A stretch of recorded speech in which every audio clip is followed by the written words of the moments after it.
Okay, and we are live. Welcome to what number is this? Number 8. This is our 8th event at the first ever NVO Lit Fest. Karibuni sana. My name is Wanjeri Koinange. I am one of the founders of Book Bank Trust, and I'm honored to be your host for a tiny little bit this afternoon here in Nairobi. NVO Lit Fest is presented by Book Bank, and we have anchored this festival in public libraries. You can see some public libraries behind me actually today. And these libraries are available for you to tour as well throughout the course of the festival weekend. So hurry up and go on to Airbnb and book some library tours. Bookings close in a few hours for the last tours, which run tomorrow. So do go online and book your tour.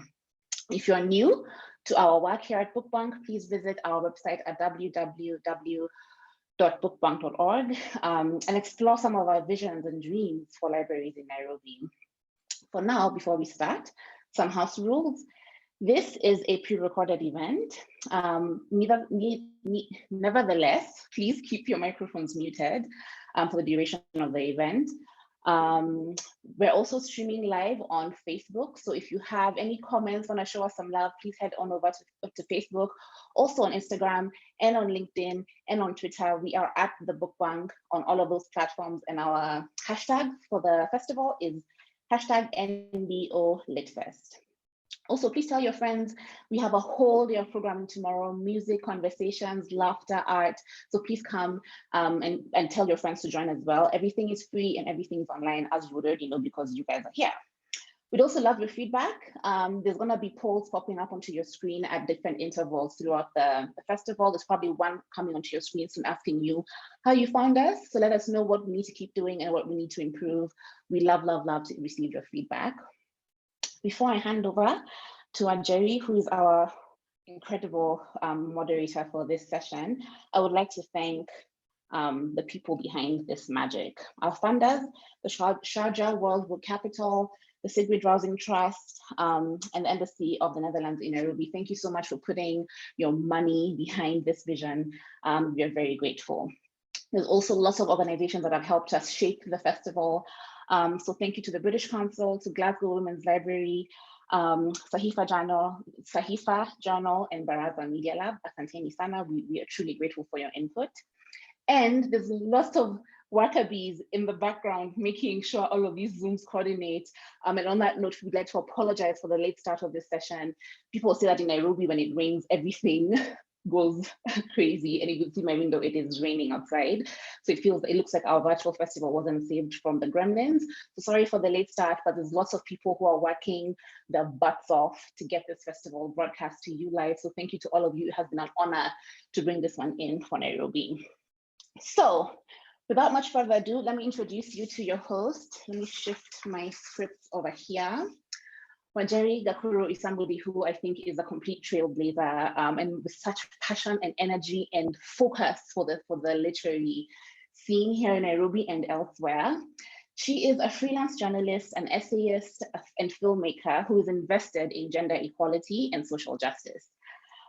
Wanjeri has been published widely at the Elephant LA Times Magazine, CNN, the Sunday Times, but she's also co-written an award-winning feature film, several of them actually, including the internationally acclaimed Supermodo film, which came out in 2018 and which was a huge hit at our libraries in 2019 when we screened it for the kiddies at Kaloleni Library. I think maybe like 500 kids came out to watch Supermodo. That's how huge that film is.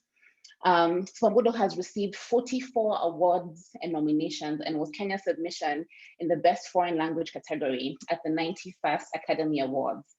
Wanjeri has also written, directed, and produced short films that have screened at local and international festivals such as Accra Animation Film Festival in Ghana, Encounters Short Film Festival in the UK, and others. She is in the writers' rooms for several high-quality Kenyan TV drama series, such as Country Queen, co-produced by Art, and currently in production. She is also the Partnerships Director of Rogue Film Society, RFS, which is a collective of multi-talented African filmmakers and thespians working across platforms in film, TV, theater, and advertising. Wanjeri is incredible. You're gonna love this conversation. Thank you for joining us. Karibuni sana, and enjoy.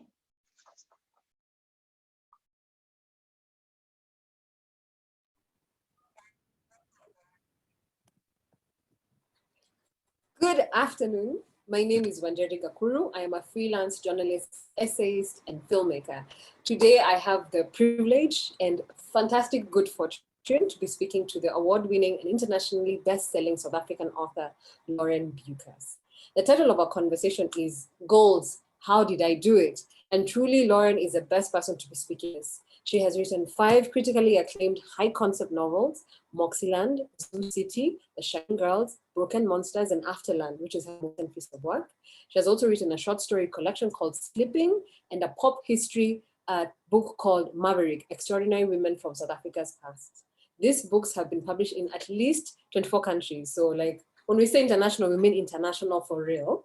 As well as been adapted for film and TV. And beyond that, she's also a comics writer, a screenwriter, a journalist, and a documentary maker. So basically, it's like the CV of my dreams, like what I will grow up to be one day. George R.R. Martin has called her a major talent. And the people who knew that I was going to be having this conversation immediately gushed over your work. So we are really all of us in for a treat. So please welcome Lauren. Karibu sana. Thank you so much, Wanjeri. I've also been completely like freaking out about how amazing your CV is and all your accomplishments. And I'm so excited for this conversation. Thank you. I love it. I know, right? But you know what? It's the panini. Thanks, panini. The wonderful thing is that we both got the memo to color our hair. So I think we got that. We're on the same page, obviously. But let's begin. So I have been spending the last week just kind of like deep dive in all things Lauren. And I noticed whenever you talk about your writing journey, you start with yourself at 5 years and you have this beautiful view and you talk about that's the point in your life when you discovered that writing could be a thing, you know, making up stories and kind of making a living off of it. And I wonder, you know, what other kind of adventures, worlds were you kind of immersed in as a child? And if writing truly was the only option on your plate, or were there other things you were considering? Well, it just felt like, you know, when I found out that being a writer was a job that you could have, that you get paid to make up stories, and that Enid Blyton, who wrote The Famous Five and The Secret Seven and all that stuff, which I think a lot of us grew up with in the Commonwealth and around Africa, she made £1 million from her writing. And I was like, it's not just a job, it's a good job. And of course, the reality is for most people, you know, you're lucky if you kind of scrape by as a writer. But I never wanted to be anything else. I wanted to tell stories. I think stories is a way of exploring other worlds, exploring other people. It's this incredible empathy engine. And stories really allow us to be so much more than we are already. And I think what's amazing about stories is they're kind of like a virus, if you'll forgive the metaphor. Because they do infect you and they live inside you and you carry the stories with you. And I think for me, one of the best things about storytelling and writing books is the relationship that readers have with the books. And sometimes people mistake that for a relationship with me. They've read my books, so they think now we're besties. And I have to, no, we're besties. But the fact is that, you know, when you read a book, you are bringing all of yourself to the book. And actually the relationship is between you and the story and not you and the writer. So the fact that I've created these things that go out beyond me and live inside other people in a way that I actually can't imagine and has very little to do with me is so exciting and amazing. And especially when the stories mean something to people, when they really connect with them and there's something that speaks to who they are. Well, what's really interesting as well is that with all of that knowledge and that understanding of the beauty of words and story, the first book that you publish is creative nonfiction. It's Maverick, Extraordinary Women from South Africa's Past, a book that casts light on the fascinating lives of some of South Africa's most famous women. So why was it important to start there with real stories? Because it was a commission. You know, I think I think all of us, you know, it's not like Europe, it's not like America. If you're African based, you've got to hustle. And you're probably, you know, I think the reason so many of us have done so many different things is because we've had to. I've had to be a journalist and I've had to work in TV. And yeah, it was literally a commission. It fell into my lap. It was actually supposed to go to someone else. I was struggling to write Moxieland at the time, and suddenly I was offered this job where I could like write a book about interesting South African women. They gave me free range to choose whoever I wanted. So it went from Daisy to Melka, who is this white serial killer in the 1930s who killed 2 husbands and her adult son and maybe 14 other people. Through to amazing, inspirational women like Helen Joseph and sorry. Oh God, I forgot her name. I'm a terrible person. I have not looked at the book in ages. It's okay, that one. Lillian Ngoyi, who's also an amazing activist, led the March on Parliament. Brenda Fassie, who came out as bisexual at a time that just wasn't acceptable. And I think writing through those stories and experiencing these whole lives and seeing the complexities of these lives, from Kritoa Iefa, who was a translator for the Khoi and the Dutch back in the day, through to someone like Daisy Melker or Brenda Fassie, really showed me how to build a character and how much of a deep life is there. And journalism was the same. It really taught me how to write because I was interviewing people and I was getting outside my own head. And that was so critical for me. Yeah, which is great because you literally just pulled the words from my mouth. You talked about how journalism got you out of your head and into those others. And I wonder how much of a gift you realize this has been and continues to be for you, and how has it manifested in your writing? And have you ever turned a subject for a story into a character? Yeah, absolutely. So I've definitely used inspiring adventures that I've had. I was interviewing at one point a group of ex-Mkhonto we Sizwe and ex-APLA veterans. So they were part of the struggle against apartheid. But now they couldn't get a job. They came back, they couldn't complete matric, and they became basically vigilantes. And they would offer justice for money. And I absolutely used kind of a lot of the dialogue. I'm going to change the people, but I used a lot of the dialogue from that journalism experience and used it in a short story, which actually becomes about a woman kind of standing up to them. And yeah, but journalism is this backstage pass to the world. And when I was 5 and I was imagining being a writer, I was like, I think it was that colonial dream, like in your garden cottage, like making up, like typing all the time, making up these amazing fantasy worlds. And actually the real world is more surprising and more inventive. Other people's minds are incredible. And being able to do journalism and go and interview people and spend time with them and talk to them about the things that are important. You find out how people think about the world and how they talk about the world and how they speak differently. And dialogue is one of my favorite things to write. And I think that's because I spent so much time as a journalist transcribing hours and hours and hours of interview and really listening to how people speak. And and that was just magnificent, actually. Yeah, that's really wonderful because I also work as a journalist, and I always feel like my job is to be a cheerleader of the people that I meet, because more often than not, I'm getting assignments in the arts and culture world where it's focused on this person who's doing an amazing thing. So there you are, just kind of praising them and saying, oh, they're so amazing. And that's really wonderful because most of the time, especially if they're really wonderful, they're really introspective about their work. They know why they're doing it. It's not just art for art's sake. There's something behind it. And having somebody maybe dedicating their entire life to a particular thing, or meeting them at a point in life where they're trying something new, is so exciting because you're not specialized in that way, but here is this gift that they're giving you, sharing their deep self. And because everything doesn't transfer into the story because of word count or whatever, you live with that recording of someone's on your phone or some text somewhere, and it's something to refer to. So I'm completely with you there about kind of being in that space. Are you ever worried, because this worries me sometimes, feeling as if I'm kind of mining someone's life and kind of extracting and kind of going away? How do you watch out not to do that? So the only time I've ever really based a character on someone was the character in Broken Monsters, which is a book about art and toxic masculinity and wanting to be seen, but there's also kind of this weird dream manifesting in Detroit. It's a very strange book. I can't begin to describe it. But I went to Detroit, and this is where my journalism background is such a gift, because I do a lot of research, and it's actually the most fun part, because let's face it, writing is hard and it's lonely and you're like, I don't know what I'm doing. Yes. But going on adventures and talking to people and kind of really getting a sense of a place, because place is very important to me in my books. Going to Detroit and hanging out with artists and breaking into abandoned buildings and talking to, police detectives who are wearing alligator skin shoes and taking me around the precinct.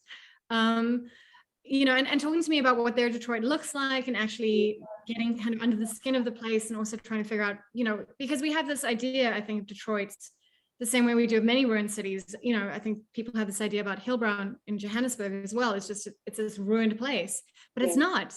There are ruins, but there's also this incredible vibrancy and life. So I knew that I also wanted to look at all aspects of the city, because it's kind of a noir. So I also wanted to look at homelessness in the city, where so many people have lost their homes. So I spent a day working in a local church, and like working in the soup kitchen, and then going and sitting down with people and talking to them after I'd finished serving them with the other volunteers, and telling them why I was there and talking to them about their stories. And there was this one guy, James, who just had the most remarkable story about his life. And there were details you just couldn't make up. The way he talked about, how they used to break into abandoned buildings and then kind of steal electricity, but then put up cheap curtains to make it look like they'd actually moved in. And he called himself like a thug nerd. And, he carried like a little knife inside his walking stick, and his mother had been murdered, and he'd been involved in like trying to get vengeance. And it was just this incredible story. And I really wanted to use parts of his story in my book. So I paid him for it. So I paid him $500 at the time. And then when the book came out, I gave him another $5,000. But they're not the same person, but they share a backstory. So my character is actually quite different to James. And you couldn't say that it's based on James, but they have the same history. So I'm generally pretty careful about that. And I always tell people what I'm doing. I don't ever, if I'm interviewing people for a book, I tell them I'm interviewing them for the book. And people love it. It's different to being a journalist, because as a journalist, people are a bit worried about what you're going to do. But for a book, they're kind of like looking over your shoulder, what you're writing down, and they want you to like write about their life and the weird adventures they've had. And the stories people tell you are stuff that you can never make up. I mean, one police detective was telling me about going to this basement of like an old house, and it was just full of doll heads. And I'm like, that's such a weird, creepy detail. My God. Well, I was saying that I've had that comics say that all the time, that people come up to them and give them jokes. So I guess there's something about knowing a storyteller. And maybe it also goes to this idea of wanting to be seen and wanting to be heard. And if somebody is paying attention, then you're like, okay, let me tell somebody a story of my life. But you mentioned that a place is very important to you. Why is that? And how do you evoke that in your writing? Sorry, I just want to go back to what you were saying about being seen. And I think that is our job as storytellers, is to try and see the world as, as acutely as we can, and then kind of represent it. And that's going to be filtered through your own experience, but we are observers. And I think that also means that for a lot of storytellers and people in the arts in general, because we're so open and we're so sensitive, I think that can also lead to mental health problems. So that's actually been a really important thing for me, is like learning about my own mental health and going to therapy and, being on anti-anxiety medication. And I think that rawness of spirit, which makes you a decent artist, can also turn around and hurt you. So you do have to be very careful about that kind of thing. Sorry, your question was? No. First of all, thank you so much for sharing that, because it's true. I mean, it makes you in a sense an empath. And as much as you're taking in, it does drain you. So I think it's very important also to talk about that. And I'm going to ask you something about that a little bit. Cool. For sharing that as well. But I'd ask about place. You mentioned that place is important for you. Right. And I was wondering, how do you, once you walk this space and smell things and see things and, experience things, how do you bring that into the story? And why is it so important to do it right? So I think I'm very interested in cities, and I've written about Detroit and Joburg and Cape Town and Chicago, but really Detroit and Chicago are a way of writing about Johannesburg again, because Chicago has an incredibly high corruption rate, and the apartheid government went to Chicago to learn how to do segregation better, which is you drive a highway through the slums so people can't organize. Like lots of, so a lot of stuff which felt very familiar. And I think there's a lot of, whenever I'm writing about America, I'm really writing about South Africa, and I'm finding kind of those connections. But it is so important for me to have that rich detail, because apparently a novel can't be all dialogue. Who knew? Oh my goodness.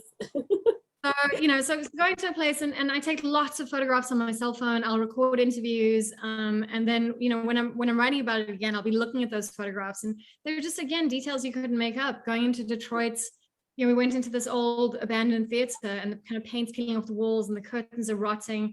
And like one red velvet chair has been pulled out of its row like a rotten tooth. And there are black squirrels scampering around. That kind of the overgrown weeds, and there's kind of dust filtering down through the beams of sunlight, and you're like, oh, that's so beautiful, and you're like, wait, that's probably die at 50. But it's a texture, and it just and it's so important for me not just to go to a place and like kind of play tourist, and I appreciate that I'm really just kind of dropping in and trying to absorb as much as possible. Yeah. But I check it with people afterwards, so I ask people from those places to kind of really reread it for me and go over it, and it's also people's stories that I love connecting with, and I love being surprised. I had an incredible experience in Haiti where I went in 2015, and it's finally making an appearance in my new novel.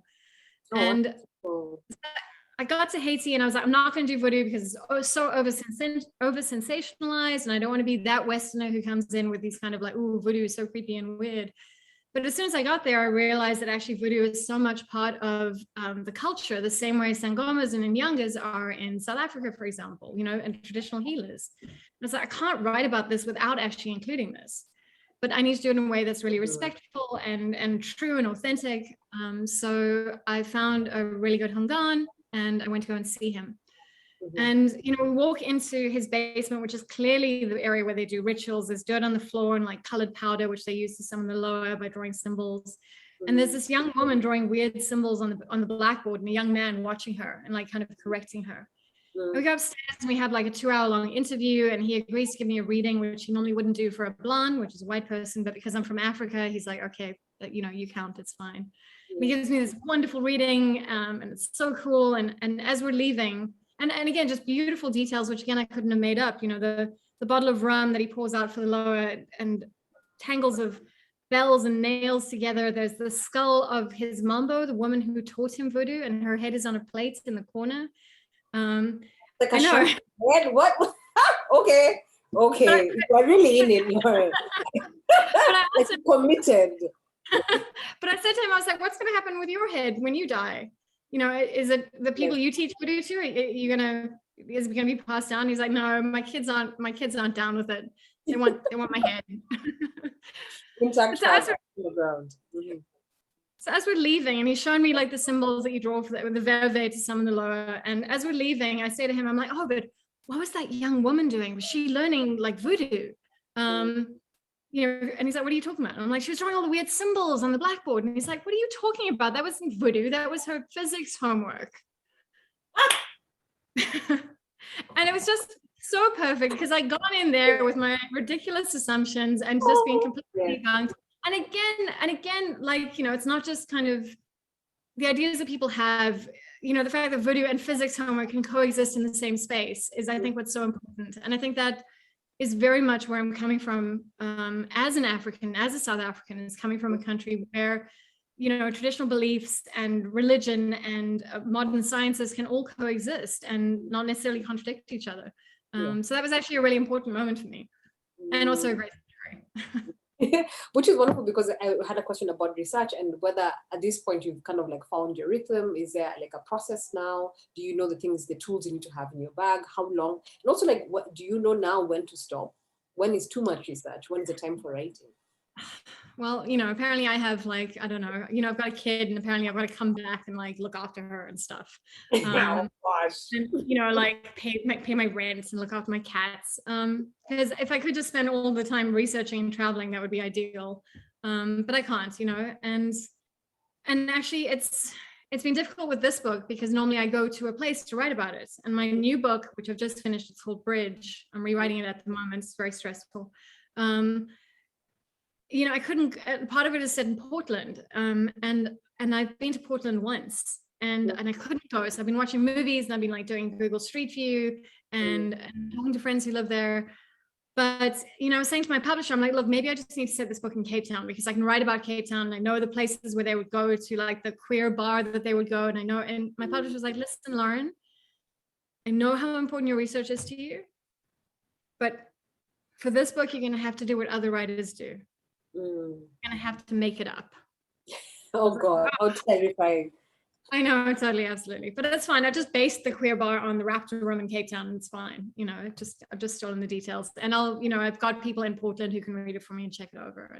And actually the place isn't as important to this book as it has been to others. Yeah. Well, I get you. I always say this thing that it's easier for me to embellish the truth than to tell outright lies. And that's why it's easier for me to be like in creative nonfiction, because I feel like I'm borrowing from something real and adding some kind of little magic on top. Well, Absolutely. I think it's a good time to have a little break and hear you read. Especially wonderful because this is the 10-year anniversary of Zoo Girls, or Zoo City rather. So please tell us a little bit about the book, and then maybe if you want to tell us what the context of what you're going to read, but basically feel free, share with the audience. Okay, great. So Zoo, all my books are very weird.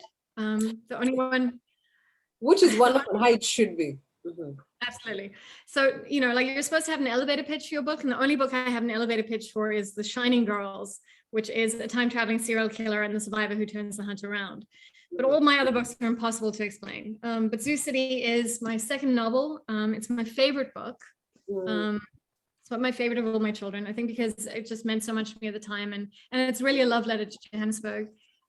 So it's about a young woman who has a sloth on her back and the magical ability to find lost things. But she's also, she's a recovering drug addict, and she was involved in her brother's murder by accident, and she's living with a lot of guilt. And it's really about how you deal with guilt, how you deal with the things which you've done and the things which have been done to you. And she gets asked to find a missing pop star. So I'm just going to read from the opening chapter. In Zoo City, it's impolite to ask. Morning light, the sulfur color of the mine dumps, seeps across Johannesburg's skyline and sears through my window. My own personal bat signal, or a reminder that I really need to get curtains. Shielding my eyes, morning has broken and there is no picking up the pieces. I yank back the sheets and peel out of bed. Benoit doesn't so much as stir, with only his calloused feet sticking out from under the duvet like knots of driftwood. Feet like that, they tell a story. They say he walked all the way from Kinshasa with his mongoose strapped to his chest. The mongoose in question is curled up like a furry comma on my laptop, the glow of the LED throbbing under his nose. Let's just say, like he doesn't know that my computer is out of bounds. Let's just say I'm precious about my work. Let's just say it's not entirely legal. I take hold of the laptop on either side and gently tilt it over the edge of my desk. At 30 degrees, the mongoose starts sliding down the front of the laptop. He wakes with a start, ticky-tabi claws scrabbling for purchase. As he starts to fall, he contorts in the air and manages to land feet first. Hunching his stripy shoulders, he hisses at me, teeth bared. I hiss back. The mongoose realizes he has urgent flea bites to attend to. Leaving the mongoose to scroll at its flank, I duck under one of the loops of rope hanging from the ceiling. The closest I can get to providing authentic Amazon jungle vibes, and pad over the rotten linoleum to the cupboard. Calling it a cupboard is a tad optimistic, like calling this dank room with its precariously canted floor and intermittent plumbing an apartment is optimistic. The cupboard is not much more than an open box with a piece of fabric pinned across it to keep the dust off my clothes, and Sloth, of course. As I pull back the gaudy sunflower print, Sloth blinks up at me sleepily from his roost, like a misshapen fur coat between the wire hangers. He's not good at mornings. There's a mossy reek that clings to his fur and his claws, but it's earthy and clean compared to the choke of stewing garbage and black mold floating up the stairwell. Elysium Heights was condemned years ago. I reach past him to pull out my vintage navy dress with a white collar, match it up with jeans and slops, and finish it off with a lime green scarf over the little dreadlock twists that conveniently hide the mangled wreckage of my left ear. Let's call it Grace Kelly does Sailor Moon. This is not so much a comment on my style as a comment on my budget. I was always more of an outrageously expensive indie boutique kind of girl. But that was FL, former life. Come on, buddy, I say to Sloth. Don't want to keep the clients waiting. He gives a sharp sneeze of disapproval and extends his long, downy arms. He clambers onto my back, fussing and shifting before he finally settles. I used to get impatient, but this has become an old routine for the pair of us. It's because I haven't had my caffeine fix yet that it takes a little while for the repetitive squitching sound to penetrate. The mongoose is pawing at the front door with a single-minded devotion. I oblige, shunting back the double deadbolts and clicking open the padlock, which is engraved with magic, supposedly designed to keep out those with a shavi for slipping through locked doors. At the first crack, the mongoose nudges up between my ankles and trots down the passage towards the communal litter tray. It's easy to find. It's the smelliest place in the building. You should really get a cat flap. Benoit is awake at last, propped up on one elbow, squinting at me from under the shade of his fingers, because the glare bouncing off Ponty Tower has shifted across to his side of the bed. Why? I say, propping the door open with my foot for the mongoose's imminent return. You moving in? Is that an invitation? Don't get comfortable is all I'm saying. Ah, but is that all you're saying? And don't get smart either. Don't worry, Sherry Nangai. Your bed is far too lumpy to get comfortable. He stretches lazily, revealing the mapwork of scars over his shoulders, the plasticky burnt skin that burns down his throat and his chest. He only ever calls me my love in Lingala, which makes it easier to disregard. Ooh, I love it, love it, love it. Thank you so much. Okay. So that was a setup because the next thing I'm going to ask you is, so your fiction is obviously stellar. You've won the Arthur C. Clarke Award, the prestigious University of Johannesburg Prize, the August de Leith Prize, the Strand Critics' Choice Award, the RT Thriller of the Year, the Bokondo Award. You've been honored by South Africa's Parliament. Plus, the TV rights of The Shining Girls have been acquired by MRC and Leonardo DiCaprio's Appian Way. How does all of that feel? And how does it fuel you or does it frighten you? So I just want to add, The Shining Girls is actually, they're finishing filming in Chicago this month with Elizabeth Moss and Penny Bell and Wagner Moura from Narcos.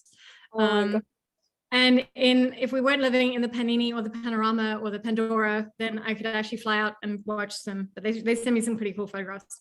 But it terrifies me. Thank you. It's all terrifying. It doesn't feel real. 6 novels down and I still have imposter syndrome. I still think I suck. I still look at the page and go, oh my God, I have no idea what I'm doing. And obviously that's not true because I have all these books and apparently I've won these prizes, but it doesn't feel real. But I think it's important to stay humble. And I think the important thing for me is I take the work seriously. But I should never get to the place where I take myself too seriously. Which is why, I like to make jokes about how to pronounce my name, for example. It's Beukes, rhymes with mucus. Well, I say my surname is like Nakuru with a G. So there's a city here called Nakuru. Yeah, you find the little things. But I mean, I hear that for sure because as an artist, you are, you are putting yourself out there for the world to judge you, consume your art, to say it is worthy. And yes, at some point when one award comes in, they follow because they're like, oh, they must be good. But I know for sure that they are all the awards that you have are they are hard won and they are deserved.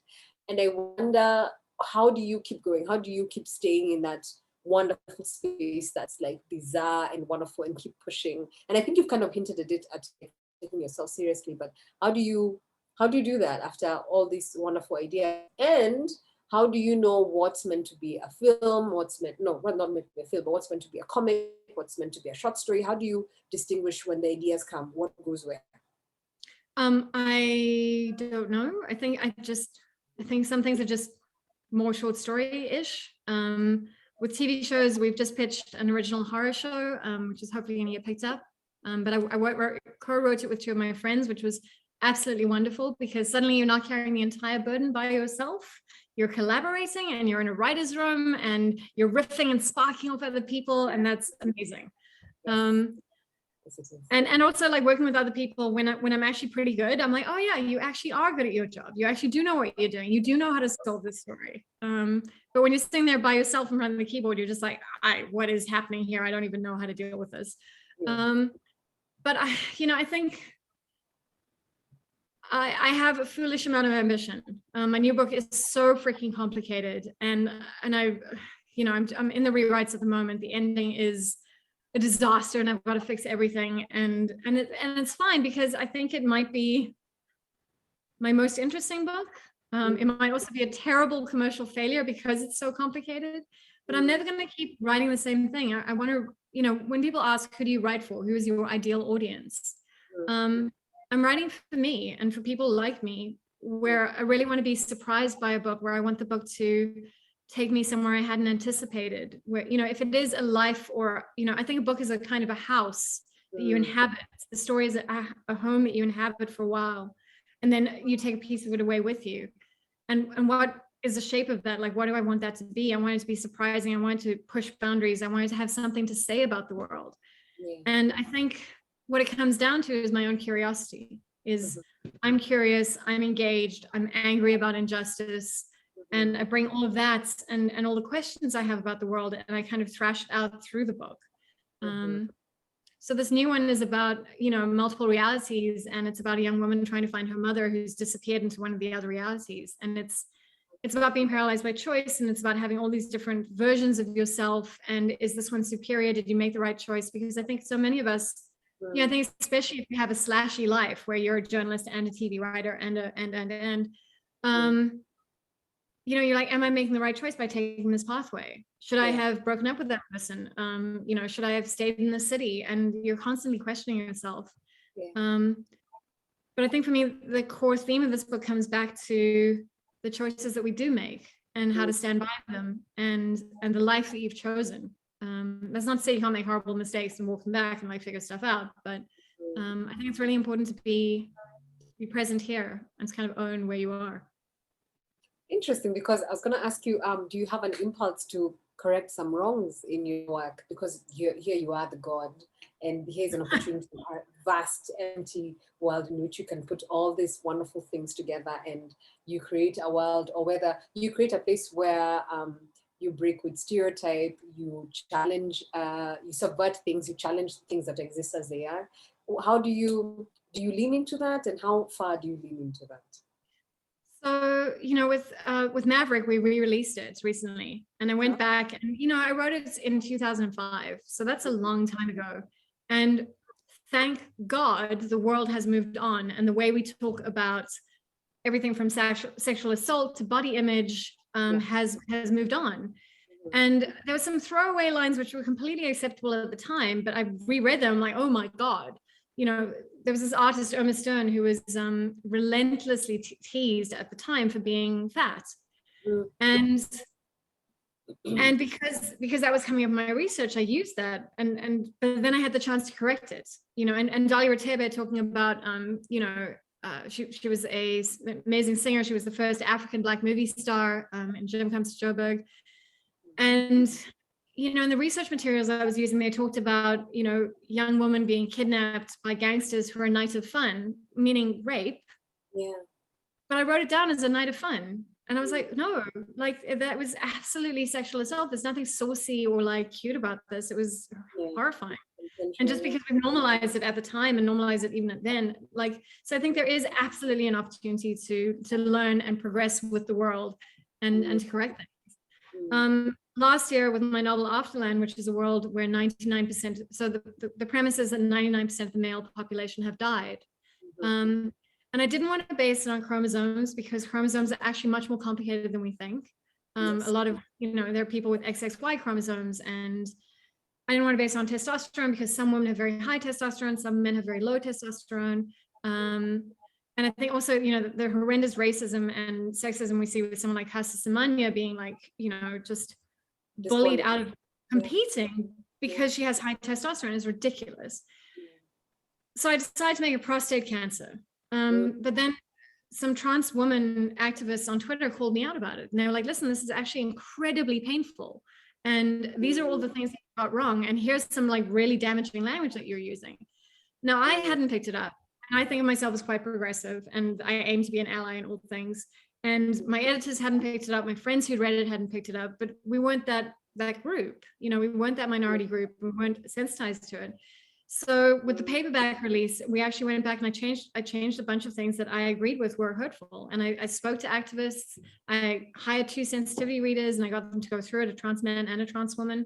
And I looked at their suggestions. I spoke to a trans doctor in Cape Town who's also herself trans and the leading gender reassignment doctor to find out where I'd gone wrong and to learn how to do better. And I think that is important. I think it's okay to own your mistakes, and especially if you're hurting someone, especially if you're hurting someone who's already suffered so much. Oh, that's horrible. I mean, obviously, it's not the. I'm happy that you've done it, but it also would be wonderful that is the way of the world, because people are so stubborn and okay with being wrong instead of doing the right thing. And it's really wonderful what you've done. So kudos to you for having that spirit. You've already hinted it a bit, but collaboration is something that you've mentioned very, very joyfully. Can you talk about some of the magical collaborations you've engaged in the past across all the work that you do? Absolutely. So it kind of started with an animated TV series in South Africa called Urbo, The Adventures of Pax Africa. And I was a writer, and we started with a director and 4 animators. And eventually the team grew to 100 people, and we were putting out a half-hour episode every week. And it was the first half-hour animated show in Africa. But it was so fun, and we'd have, so I hired like these brilliant other writers, and we had this writers' room, we'd be riffing off each other, but then we'd also work with all the other teams because everything was being done in-house. So you had everything from the storyboard through to the 3D animation, the 2D animation, the voice effects, the actors coming to record. And that collaboration and seeing how people brought different aspects to things was so exciting and so thrilling, and also really made me think. It taught me to think visually. Because I had to describe something that someone could draw it. But, sometimes the animators would like draw a character in a particular way or have a particular quirk, and you're like, oh my God, now I actually understand who this character is. Or the voiceover artist would come in and deliver the line in a way that you hadn't expected. And you're like, oh my God, no, that's completely right. And actually I need to change some dialogue because this is the way the character should be. And I think that's where I learned to accept that sometimes you're wrong. And as long as people are making it better or more interesting, then like, absolutely. And it's the same with working in comics, like seeing someone draw something that you've written. And again, like the way the character's expression is, and it can just reveal so much to you that you hadn't actually realized, because so much of writing is a subconscious process. Yes. And as soon as you have someone else interpreting that as well, you're like, oh, right, that's what I was trying to do. And that's actually a much more interesting direction, and like, let's go that route. And that's, for me, thrilling. Yeah. Speaking of direction, you directed a documentary, didn't you? Glitter Boys and Ganglands, a documentary about 14 contestants battling out for the title of Miss Gay Western Cape, South Africa's biggest female impersonator pageant. How did you find Kate, Eva, and Kaden? How long did you shoot them? And why direct a documentary to begin with? So the animation company I was working for was looking to branch out into other kinds of TV as well. We also did a lot of sports shows, which obviously I have no interest in. And I was loving RuPaul's Drag Race. We found out about Miss Gay Western Cape. And so we went along to just film like a little short piece and see if we could get anything. And I used all my journalism skills. And so it was a kind of a pre-event. It was part of the judging process where the judges got to sit down with each contestant. And then we got to sit down with a lot of the contestants. And it was immediately apparent who stood out and who I wanted to kind of engage with, and who had the most, and again, what you're looking for is most interesting stories, but also people who know how to tell their stories about themselves. So, Kat was like everyone pegged her as she was going to win, and she has this boyfriend who makes all her dresses for her. Kaden, there was a lot of controversy about her because she is actually a trans woman, and she hasn't gone through surgery yet, but she's on hormones. And some people were like, well, that's unfair because the rest of us aren't. And then Eva was just the most amazing, interesting kind of mechanic / ballroom dancer with this incredible life story and enduring like terrible hardship, but so engaging and so interesting. And they just shone out immediately. So we only actually shot probably for 2 weeks. You know, so we spent as much time as we could with each contestants at their homes and then filmed the big nights. So it was really cobbled together on like, I think a budget of 150,000 Rand, and just very, but it was, you know, like very kind of down and dirty, but I think the stories which came out of it were so interesting. And also just the glitz and the glamour. And God, I gotta tell you, like being surrounded by like all these incredibly glamorous, you know, it's a female impersonation beauty pageant, which is how they describe it. So female impersonators, but also drag queens and trans women. I was looking at them and I'm like, damn it, why do you have much better legs than me? And why is my butt not oh like my that? God, that's what I feel. I always feel like, yeah, you do it better than me. I'm like, you make me feel like I'm doing so badly as a woman. Like, but also what I love about it is that it shows you like how many ways there are to be a woman, whatever that concept is, whatever that gender, whatever that thing is. But the way they express that joy and the fact that they're so happy to wear heels, I'm like, okay, if they can do it, well, I'll try then. But power to them. I can't do it to save my life. I'm a sneakers girl. But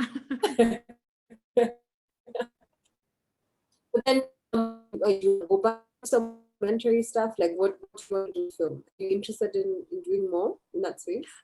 I'd love to do more. I'd love to do more animation. I'd love to do more directing. So I think that's kind of where I'm heading. I'm probably looking at moving to the UK just because much more of my career is there and I'll be able to do more TV writing. And I think with the pandemic, it's been really difficult because, you know, I think, as you know, as an international artist, like you really need to be able to go to the events, you need to be able to go to the literary festivals, to sign the books and yeah, and to be in the writer's room, to be able to do kind of more of that kind of thing. I'd love to do more documentary work. I really, really enjoyed it. And I miss journalism as well. You know, I mean, now I do journalism in the aid of, you know, I do interviews and exploration and adventures towards writing a book. But yeah, I got to say, like, the one thing is that, you know, I'm not sure about what the tax laws are like in Nairobi, but in South Africa, as a writer, I can write off all kinds of adventure expenses as research. So I went to Antarctica in 2019 and it was the most incredible trip. No, it was absolutely amazing. And it was hideously expensive, but you know what? I wrote a short story about it. And now I'm pitching maybe a possible TV show about it as well. And so it's completely justified as a research expense. Maybe not all of it, but you know, definitely some of it you can claim. Man, okay, first of all, I'm so jealous that you travel so much and you're able to just immerse yourself. And I wonder, where does that come from? Like that kind of fearlessness and just curiosity and just seeking the other and to understand the other. I think it comes from books. But I also really want to acknowledge that I'm coming here with a lot of white privilege. You know, I didn't just grow up as a white person. I grew up as a white South African under apartheid. You know, and I had all the privileges. My parents traveled a lot. You know, I had a really, you know, top quality education. But I also, my parents they weren't activists, but they were very involved with their church and they were very involved with starting Habitat for Humanity in South Africa and building houses. I have a Black brother who grew up in our household, Tabo, who's just the most amazing director. He does news, he's very cool. And so I had that exposure. My parents gave me that exposure. And I think also growing up in a country like South Africa, where the social issues are, you know, they're not hidden. They're like so under the surface and it has that edge and you have to find a way to live with it or just kind of, you know, put on your blinkers and ignore everything. I think that really motivates where I come from, is literally where I come from, and understanding how raw the past is underneath the psychogeographies, how we're haunted by this terrible history of what's been done to people, how we find a way to live with it, how you move through that world and kind of finding these intersections between the different levels of reality, essentially. That's so important. And as we wrap up, sadly, because apparently time moves forward, oh my God. But I wanted to know how involved you are in the negotiation, like the non-writer, non-fun stuff. Are there things now that you've learned and that you're important for you? You're important to be in charge of these things. Are there things you become very specific about? So I think, you know, if I'm going to boil it down to like advice, it is. So I think you have to be cheeky and you have to write the thing that you really care about, and then you have to push it out and you have to sell it, and you're going to be rejected again and again and again, and you're going to be knocked to the ground, and you have to spit out your teeth, and you have to wipe the blood off your face, and you have to get back in the ring.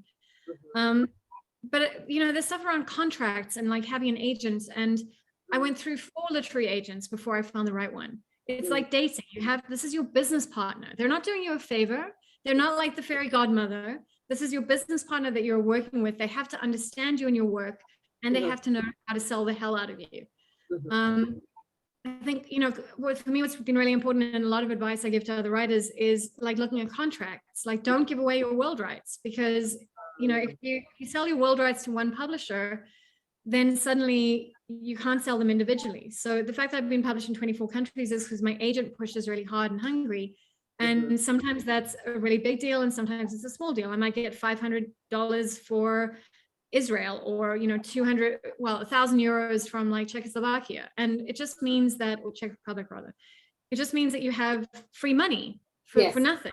So don't give away your world rights. And I understand that a contract is a negotiation. I've also, you know, I went through a previous film manager. I've now got an amazing film manager and Hollywood lawyer, and they're an all-woman team, and they're such badasses. And they just, the number of times they've saved me from like getting involved in like kind of bad deals, or renegotiated something so it just becomes absolutely phenomenal, and suddenly we've got a 7-way bidding war on one of my books. Wow. It's really amazing. And you know, and if I look at my early contracts from when I started out in my career and what I'm doing now, because I have the right representation, because I have people who understand that, that makes all the difference. I can't begin to tell you how to forget those people. I mean, there is, for getting a literary agent, there's a book called The Writers and Artists Yearbook. And I think there's also a website, so you can go through that and like look at which agents to approach. I think it's very important to have an agent who is either in London or New York, because that is where publishing is. And I think if you're getting into international film and TV, it is vital to have an LA-based manager or agent. But I kind of lucked into getting those. I don't actually know how to approach someone. No, but I mean, it's good to know that it's important. It's good to know that it is important sometimes, because maybe you're not there in your career yet, but you're conscious of where you're supposed to be working towards. And because we're wrapping up, sadly, I think maybe let's leave it with why you write, what keeps you going, what you hope to do, and how this thing has saved you, or has, you know, kept your hair blue. It's actually fading at the moment. I need to get redone. No, I think storytelling just it's how we understand who we are in the world. It's stories we tell about ourselves, about our lives, about what happened to us on a walk today, you know, or maybe you have a minor car accident. How do you talk about that? How do you see what happened to you, what you did? And that's so core to like being human, is stories. And to be able to be paid for that to be my career, to like make stuff up and find stories that kind of people engage with and are so very me. You know, I'm not writing about, I don't know, a long detective series about like a cozy detective novel in the UK. You know, like my stories are like my weird brain, but also all of the world that I've taken into my weird brain and kind of tried to like parse out again. I had a print on my wall, which is of I bought it from Comic-Con in South Africa. And it's of a young woman she's ripped her bloody heart out of her chest and she's holding it in her hand. And she's got blood over her mouth and like kind of chunks. It's like a very gory picture.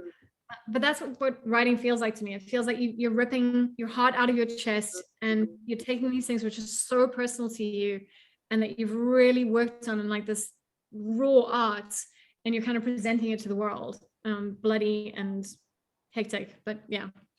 And well, I think well, sorry for interrupting, but I was just saying really thank you for doing that. I guess metaphorically. No. Like, because we can't see below, I hope it's in there, but really thank you so much for proving yes one does have the heart still intact, but really thank you for doing that and putting your stories into the world in the various ways that you're doing it, and we can only hope for more.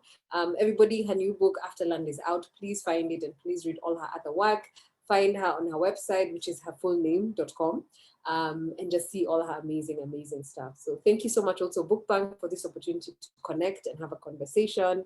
And I know that people watching this have learned so much and enjoyed themselves. Thank you. And please everyone go and check out Wanjeri's website and all the amazing work that she's doing, because actually I could have interviewed her, and I hope next time I get to do that. Thank you. Yes, we'll book it in.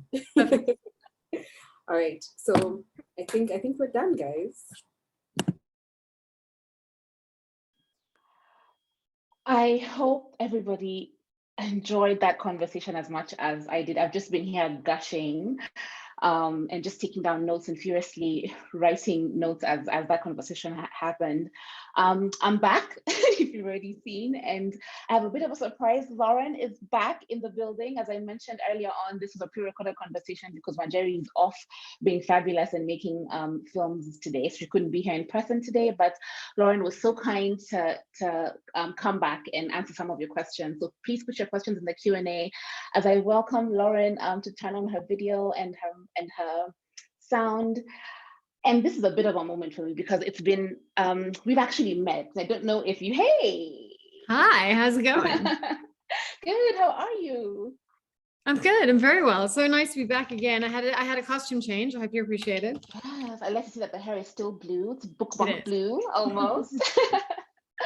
So we've actually met a few years ago when I was in grad school at UCT. I don't know if you remember, but I won't put you on the spot, but you came in to talk to my grad school seminar, and I still say to date that the advice you gave me about my writing career that was starting off then has been some of the most practical and like usable, for lack of a better word, set of skills. So I'm really, really grateful for just kind of, and I think you actually, just to be very practical, you talked to us about agents and getting an agent and applying for stuff, and the fact that no one really owes you anything, so you have to do the work.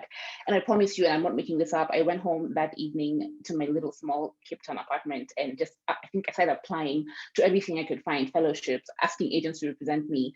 I got lots of no's, but I wouldn't have started if you didn't say, give us those words. So thank you.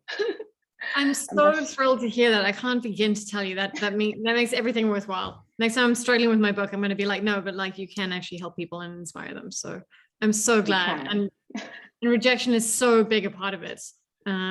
So yeah, I'm glad you got that kind of early in to all the no's. Yeah. Thank you. So it's my honor to welcome you back. And I'm sure everybody at Book Bank is really thrilled. I'm going to get right into the questions that have come in on socials and here as well. We can start with the chat. And I'll just go to the very first one that Jabari had, which I think is excellent. I'll read it out for you real quickly. What measures do you take when speaking for a group that you don't necessarily represent, but include in your work to maintain the authenticity, or what measures do you take to maintain the authenticity of their lived realities and that they still have a voice? I think it's so important because I think it's so easy to get horribly, horribly wrong. So I started with Zoo City, where, you know, the protagonist, Zinzi December, is a Black woman. And even back then as a white writer, I was like, oh, do I have the right to write this story? Like, how am I going to make sure I don't screw this up? So I hired my friend Zukiswa Wana, who's an amazing novelist herself, but also just a huge advocate for African literature. And she's a complete badass. If you don't know her work already, please go check it out. Yeah. And I asked her to read the novel and give me kind of, you know, a cultural read and just make sure that it was representative and authentic.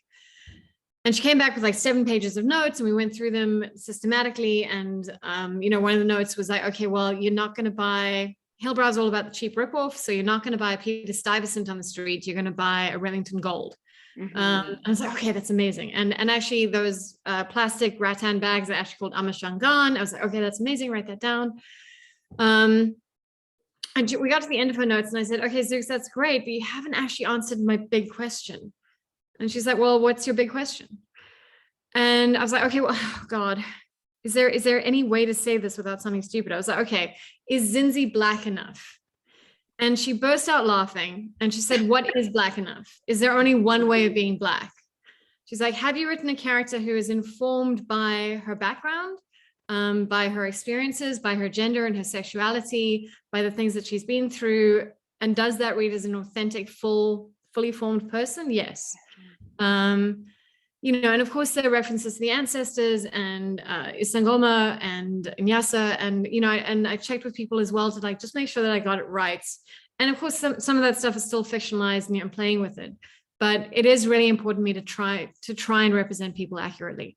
And sometimes I get it wrong, and then I get corrected, and I try to fix it and do better the next time. And I think that's a tough thing, is to admit when you're wrong. I agree, especially when you're dealing with such sensitive matters. I wrote a book about post-election violence, and it's the thing you can't. It's a national kind of piece of trauma, so you don't want to get those things right. And when you do, you have to apologize because you're dealing with people's realities. So I hope that answers your question. One more question in the chat: what has been your experience in marketing your books in Africa, outside of South Africa? Good one. Really cool events like this. But really, that's it. I don't think we have enough of a flow within the continent, and I think that's really tragic. And I'd love to see kind of more, just African-focused literary festivals. And of course, there are a couple. The one in Nigeria, whose name I cannot think of right now because it's late on a Friday afternoon.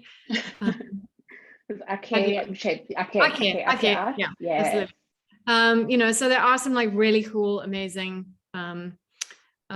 festivals, but I think we just need more of it. We need to like share our own voices more, as opposed to being the African writers now up on the one exclusive panel at the, Sydney Book Festival, because all African writers are the same, right?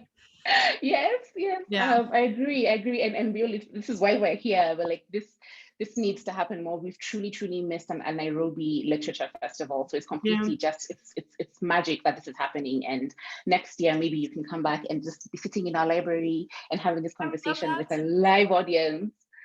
I would absolutely love that. I'd love to come to Nairobi. And I just want more of that kind of, exchange. And I think especially just not just Africa, but across the global South. Completely. I agree.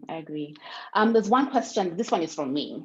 And you said that when you're writing, and I completely agree, you kind of have to give it your all. You have to make sure that you're interested in the thing for a really, really long time. But I wonder if there are things that you had to, like, how do you draw boundaries? Or is writing a completely boundaryless sport for you? Are there some things that are off limits? I don't know if there are things which are off limits. I don't know. I think I just write what interests me, and I kind of follow that through to the end, or close enough to the end, and I'm really sick of editing it and everyone else seems to think it's okay. I'm very happy to let it go into the world. But are there subjects I wouldn't write about? Only, I think, in that they bore me. So I wouldn't write about rugby, or, I don't know, like a very straightforward rom-com. There would have to be some kind of strange thing happening.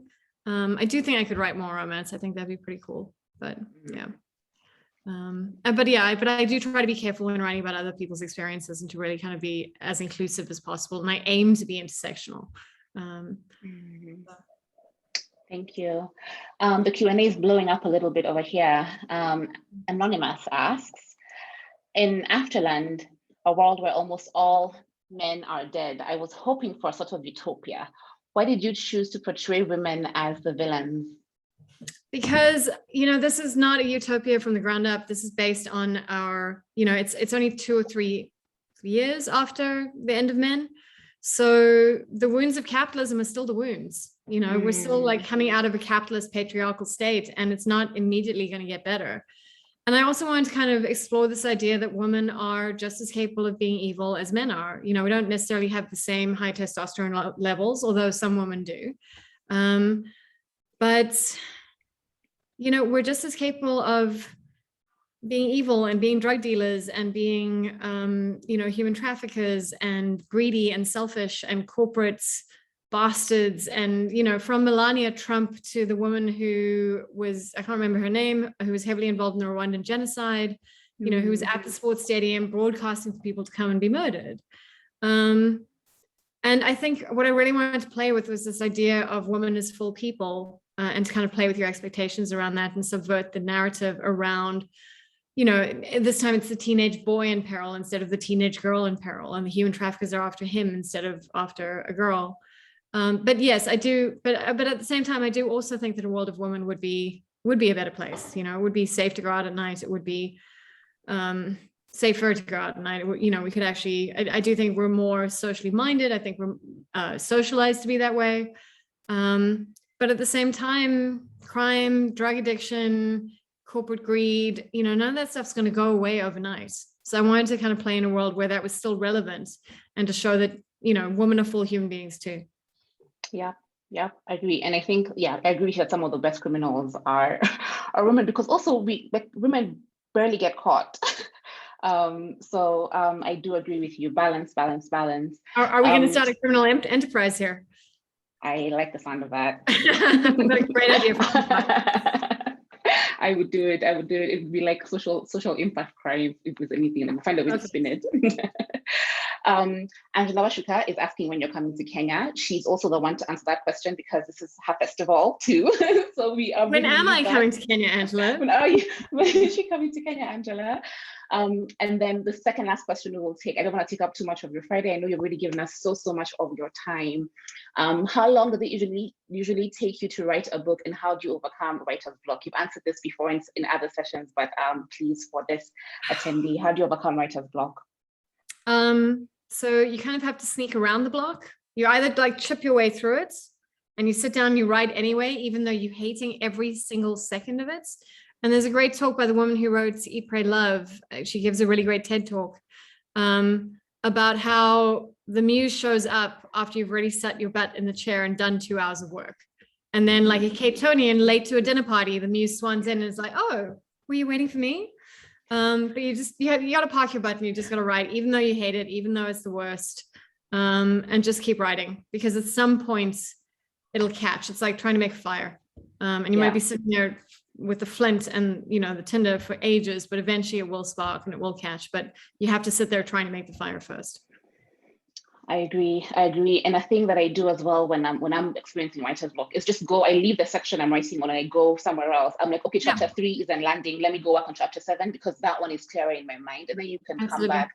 So I think also just playing around with form and doing the things you need to do to unlock it is completely it. Reading poetry for me really works, or short things. You have to go through it. You can't, but you're right, like getting away from it, like not just getting away from that chapter. I mean, you can also do tricks like writing in the second person, or, you know, writing the chapter from a different character's point of view, but also just going for a walk, you know, and just letting, like being in your body and being outside and kind of feeling the world and not actively thinking about the problem gives your brain downtime to kind of process it. And the other thing I do, which really helps me, because I'm a terrible employee because I slack off all the time, and I'm also a terrible boss because I let myself get away with it. But is I join Zoom writing sessions with my friends, and I've got their little faces staring at me in the window, and they're writing, and I'm like, okay, fine, I guess I'm also writing. God. That's a good one. I am definitely not a writer's writer, and I need to. I'm hoping to change that and find more community, because I just want to be in my head. But that kind of like community you build out of having somebody being like, just how many pages? Just do one more this week, and then you'll be fine. Absolutely. That's also really important, and something that I really missed since moving back to Nairobi from grad school at UCT. Yeah. Okay, I'm going to compress the next two because I think they're equally important. It's both about African and South African culture and writing. So in what ways has the South African culture influenced your writing? Has it shaped your work? And part B would be, are there any other writers in your genre from the continent that you're excited by? Definitely. So I think I'm very influenced by growing up as a white South African under apartheid, and growing up in the midst of this political turmoil and also grave social injustice, you know, this murderous racist regime. So that's really kind of informed where I'm coming from and the social issues that I'm very finely aware of and that come through in my work.